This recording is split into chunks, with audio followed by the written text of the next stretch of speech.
और अगर Pepsi Coke पीना है तो सोच कर पियो कि इसमें वही एसिड है जिससे टॉयलेट क्लीनर बनता है, और उतना ही एसिड है जितना टॉयलेट क्लीनर में होता है। मैंने एक बार पेप्सी का पीएच कैलकुलेट किया था, 2.4 है, और फिनाइल का पीएच भी 2.4 है, हार्पिक का पीएच भी 2.4 है। तो एक दिन मैंने सोचा हार्पिक से टॉयलेट साफ होता है तो पेप्सी से भी होना चाहिए। मैंने किया और एकदम झकाझक सफेद से।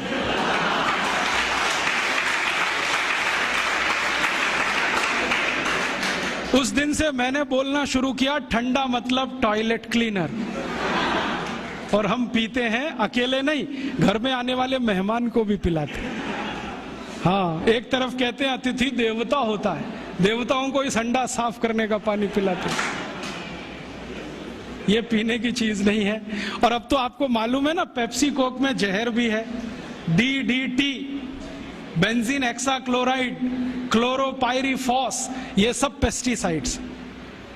और जो वैज्ञानिक इस पर रिसर्च करते हैं ना, वो कहते हैं कि 7 साल पेप्सी पियो तो अंतड़ियों में कैंसर हो जाएगा, 5 साल पियो तो नपुंसकता आ जाएगी। वैज्ञानिक तो बोलते हैं कि 1 इंजेक्शन पेप्सी ब्लड में लगाओ तो हृदय घात की संभावना पैदा हो जाए। कई वैज्ञानिकों ने यह सिद्ध किया है कि गर्भवती मां अगर कोका कोला पी ले तो गर्भ में बच्चा विकलांग पैदा हो। आंख में पेप्सी कोक डाल दिया तो आंखों की रोशनी चली जाए, दांत डाल दिया तो दांत गायब हो जाता है।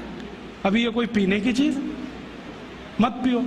अपने पास बहुत कुछ है पीने के लिए, संतरे का रस, मौसमी का रस, नींबू की शिकंजी, नारियल का पानी, दही की लस्सी, गाय का दूध, कुछ नहीं मिले तो घड़े का पानी।